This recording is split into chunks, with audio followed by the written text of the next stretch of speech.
En este video explicaremos de manera muy general lo que es la teoría de perturbaciones, los problemas a los que se aplica, los problemas que motivaron esta teoría, así como la notación y significado de los símbolos de orden O grande y O pequeña. Podemos definir la teoría de perturbaciones como un conjunto de técnicas para obtener soluciones aproximadas a problemas que no tienen una solución exacta, pero que pueden ser expresados como un problema cuya solución se conoce, más cambios al problema, es decir, perturbaciones. Estos cambios deben de ser pequeños, suponiendo que la solución al problema perturbado no se aleja demasiado de la solución al problema no perturbado.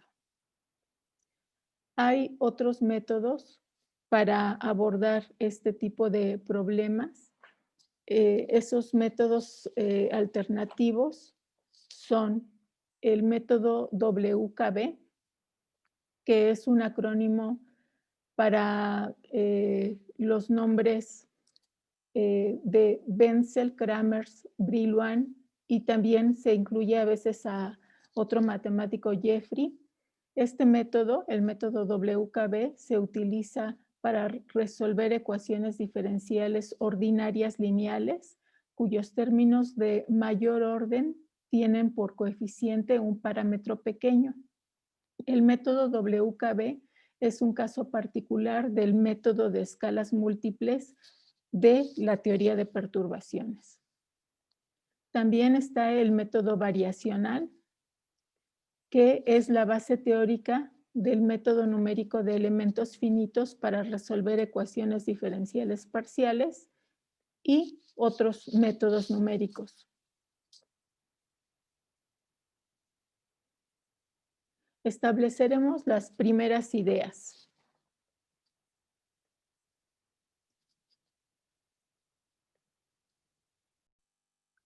La serie de Taylor, que se utiliza para aproximar una función alrededor de un punto que es continua con derivadas continuas a enésimo orden. Esta función, una función con tales características, se puede aproximar por la función evaluada en el punto más la derivada evaluada en el punto por x menos x0, más la segunda derivada evaluada en el punto por x menos x0 al cuadrado entre 2 factorial, etc.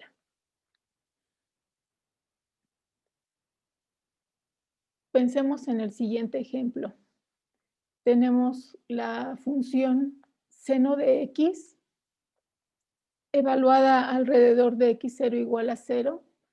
Entonces es aproximada por seno en 0, la primera derivada evaluada en 0, que es el coseno en 0, la segunda derivada evaluada en 0 por x menos 0 al cuadrado, y en este caso evaluamos hasta el tercer orden de esta función. Entonces, la función seno de x se puede expresar como una combinación lineal de potencias impares de x. Tenemos en este caso la función seno de x y queremos aproximarla por un polinomio de grado 3 en este caso, alrededor del 0. Vamos a empezar graficando los términos a diferentes órdenes. Entonces, tenemos el seno de x aproximada a orden 1. Esta sería la aproximación. Es la recta tangente y es una buena aproximación alrededor del punto x0 en una vecindad pequeña. Si ahora graficamos la serie de Taylor a orden 3, tendríamos este polinomio que está en anaranjado, que es de grado 3, y el intervalo en el que la función y la serie de Taylor, la función seno de X y la serie de Taylor se sobreponen, crece, es decir, el radio de convergencia creció alrededor del punto x0 igual a 0. Si aumentamos más términos a la serie de Taylor, lo que notamos es que el radio de convergencia y el intervalo de convergencia de la serie crecen y aproximan mejor a la función seno de X. Es decir, cada vez que agregamos un término más a la serie de Taylor, estamos corrigiendo el error en la aproximación a la función seno de X.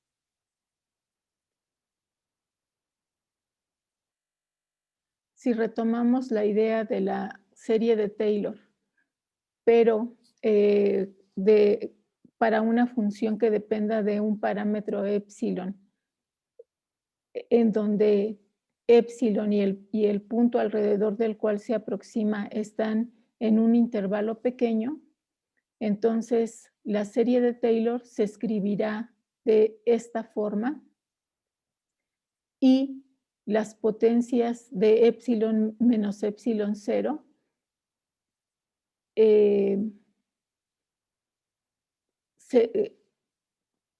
tenderán a 0 y harán que los términos de orden mayor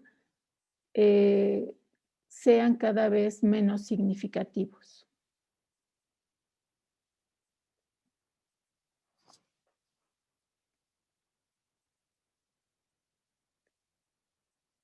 Tenemos el siguiente ejemplo. Calculamos la serie de Taylor alrededor de x0 igual a 0 de e a la x hasta orden 2.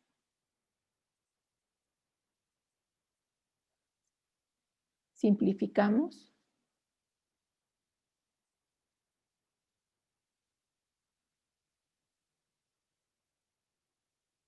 Y ahora obtenemos una aproximación para e a la epsilon, en donde epsilon lo consideramos como 0.01.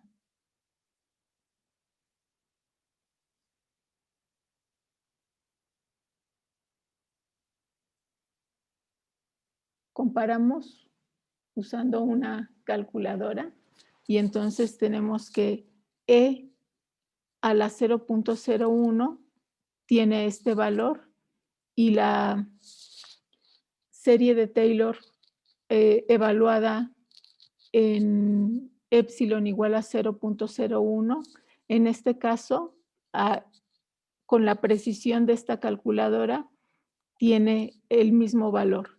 Las potencias de mayor grado que seguirían en esta serie son cada vez menos significativas porque como este número es muy cercano a 0, las potencias tienden a 0.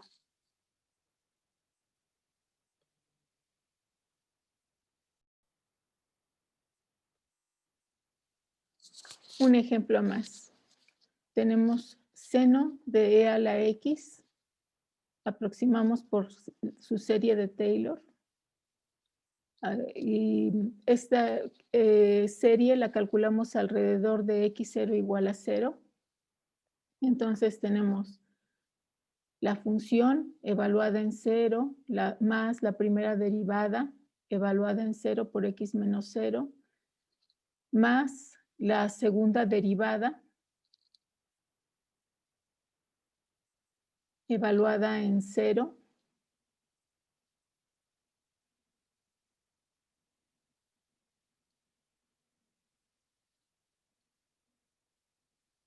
por x menos 0 al cuadrado entre 2 factorial más términos de orden mayor. Simplificamos esta serie.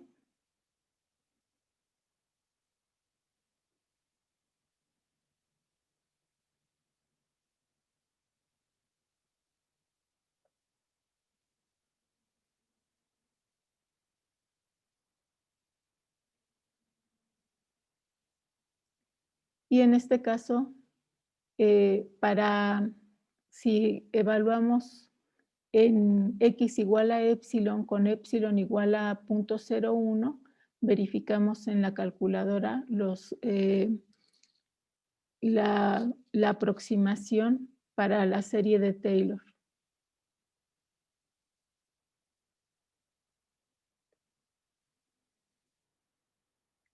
Se espera que el problema perturbado tenga una solución cercana al problema sin perturbar, si se satisfacen las hipótesis de continuidad. Pero, ¿qué ocurre si los coeficientes de las potencias de epsilon contienen denominadores de factores o de potencias de epsilon? Como epsilon es un parámetro pequeño, las potencias de epsilon tenderían cada vez más rápido a cero y si estos factores están en los denominadores de la serie que propongamos, entonces la solución al problema perturbado puede diverger.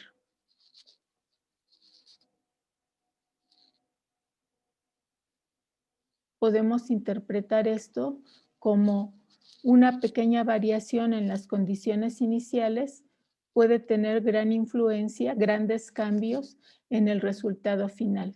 Es decir, la solución al problema no perturbado y al problema perturbado no se parecen. Esto es lo que ocurre en sistemas caóticos.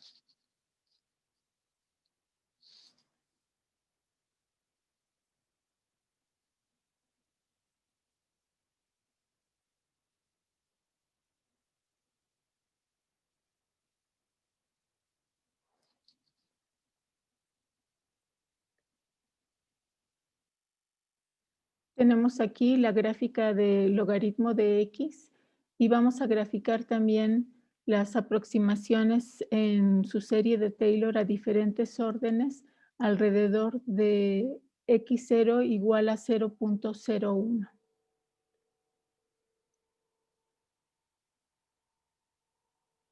Tenemos la aproximación en rojo es a orden 1, a segundo orden, a tercer orden, a cuarto y a quinto orden.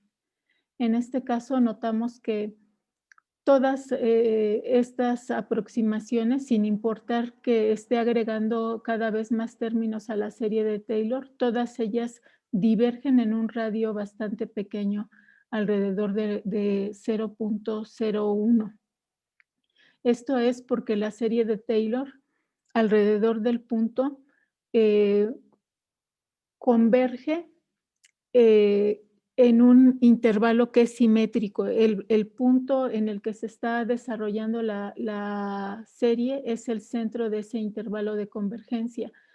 Como logaritmo de x está definido únicamente para reales positivos, el radio no puede crecer, en este caso, hacia la izquierda y el hecho de que en x0 igual a 0 haya una asíntota vertical provoca que la aproximación alrededor de este punto no sea buena y que en un radio pequeño diverja.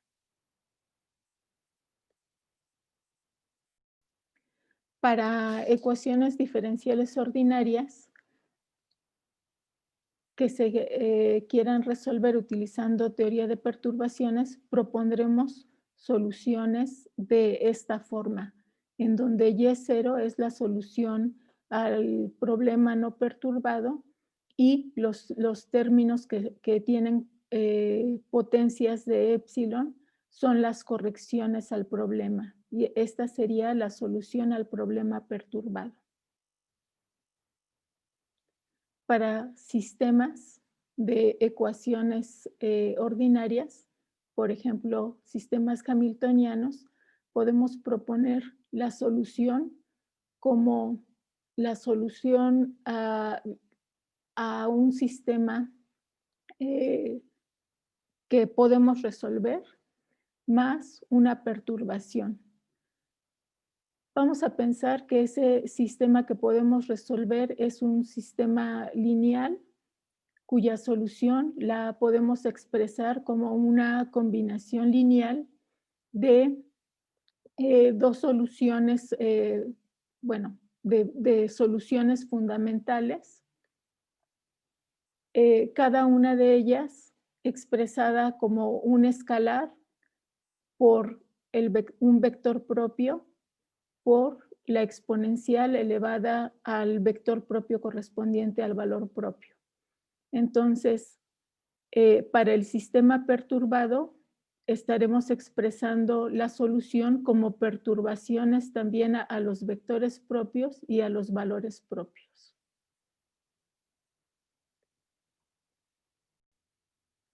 Ahora mencionaremos un poco de la historia que motivó la teoría de perturbaciones.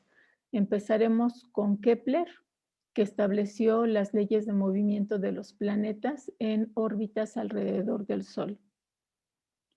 Estas órbitas las estableció básicamente con trayectorias elípticas, parabólicas, hiperbólicas, incluso rectas, en planos en donde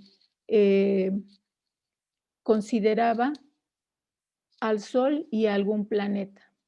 Newton después estableció la gravitación universal, corroborando que para el problema de dos cuerpos, las elipses keplerianas son válidas. Pero al considerar más cuerpos, 3 o más cuerpos, que anteriormente no se consideraban porque se despreciaban esos otros cuerpos por la distancia que había, por ejemplo, entre los demás planetas, cuando se consideraba el problema de la traslación de la Luna alrededor de la Tierra. Pero conforme se fueron recabando más datos, también hubo necesidad de mayor precisión. Laplace y Lagrange abordan el problema de 3 o más cuerpos y ellos son los que empiezan a formular estas ideas de las perturbaciones.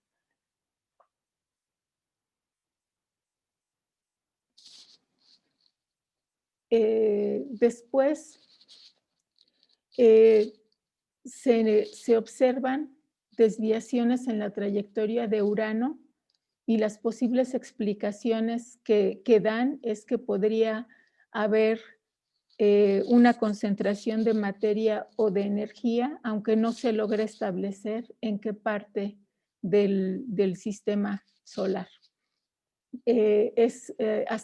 Hasta que se hace el descubrimiento de Neptuno que se logran corroborar los datos que se tenían aplicando teoría de perturbaciones. Después viene Einstein, que con la teoría de campos, y después Paul Dirac con la mecánica cuántica, y entonces hace una modificación a la teoría de campos que se conoce como teoría cuántica de campos. Y posteriormente Feynman simplifica la manera en que se aplica la teoría de perturbaciones utilizando lo que se conoce como diagramas de Feynman.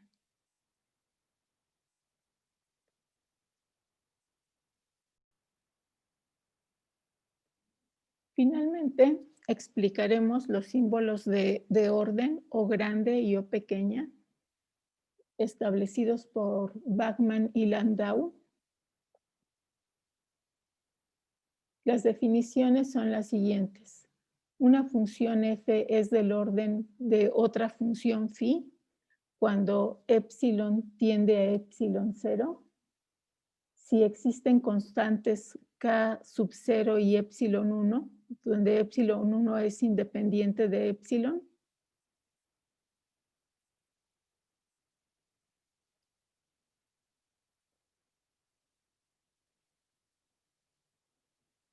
tales que el valor absoluto de la función f en epsilon es menor o igual que k sub 0 por el valor absoluto de phi de epsilon para epsilon 0 menor que epsilon 1. ¿Esto qué significa? Que las funciones f y phi son proporcionales.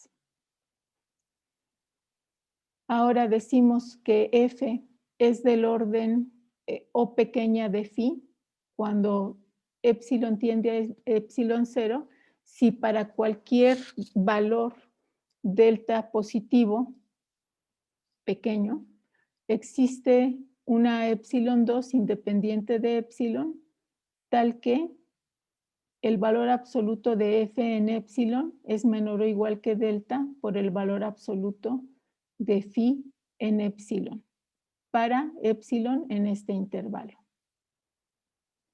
En otras palabras, creo que más sencillas, la definición de O grande lo que establece es que el límite cuando epsilon tiende a epsilon 0 del cociente de estas funciones es una constante k, donde k es finita. Y en el caso de el símbolo O pequeña, significa que el cociente entre estas dos funciones, cuando el límite, tomando el límite cuando epsilon tiende a epsilon 0, es 0. Veamos algunos ejemplos. Consideremos las funciones f de epsilon igual a epsilon al cuadrado, phi 1 igual a epsilon y phi 2 igual a menos 3 epsilon al cuadrado más 5 epsilon a la sexta. Entonces, el límite cuando epsilon tiende a 0 de f entre phi 1 es epsilon, y cuando epsilon tiende a 0, tiende a 0. Por lo tanto, f es del orden O pequeña de phi. Y el límite cuando epsilon tiende a 0 de f entre phi sub 2 es igual a menos 1/3. Y esto significa que f es del orden O grande de phi sub 2.